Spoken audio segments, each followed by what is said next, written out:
বিশ্বকাপ শুরু হতেই বড় চমক, মাঠে শ্রীলঙ্কার দাপট আর ধারাভাষ্য কক্ষে অ্যাঞ্জেলা ম্যাথিউসের খোঁচা।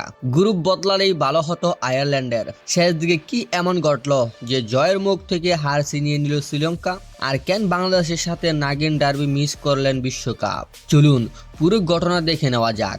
নিজেদের ঘরের মাঠে ব্যাট করতে নেমে শ্রীলঙ্কা শুরুটা সাবধানী করলেও পরে গতি বাড়ায়। 20 ওভারে 6 উইকেট হারিয়ে তারা তোলে 163 রানের লড়াকু স্কোর। কুশাল মেন্ডিস 43 বলে অপরাজিত 56 রান। কামিন্দু মেন্ডিস মাত্র 19 বলে জড়ো ইনিংস খেলেন 44 রান।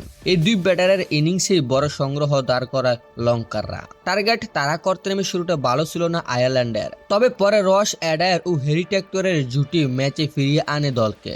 একসময় মনে হচ্ছিল সহজে জিতে যাবে আয়ারল্যান্ড, কিন্তু শেষ দিকে নাটকীয় মোড় নেয় ম্যাচ।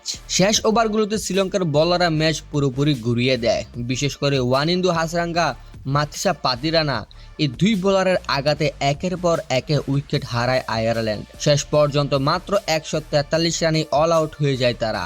শ্রীলঙ্কার জয় 20 রানে। টুর্নামেন্টে লঙ্কানদের দুর্দান্ত সূচনা। আয়ারল্যান্ডের হয়ে সর্বোচ্চ রান করেন হ্যারি টেক্টর, 34 বলে 40 রান। ধারাভাষ্য চলাকালীন অ্যাঞ্জেলা ম্যাথিউস মজা করে বলেন, আয়ারল্যান্ড যদি গ্রুপ বদলাতো তাহলে হয়তো বাংলাদেশের সাথে নাগিন ডার্বি আরো জমজমাট হতো।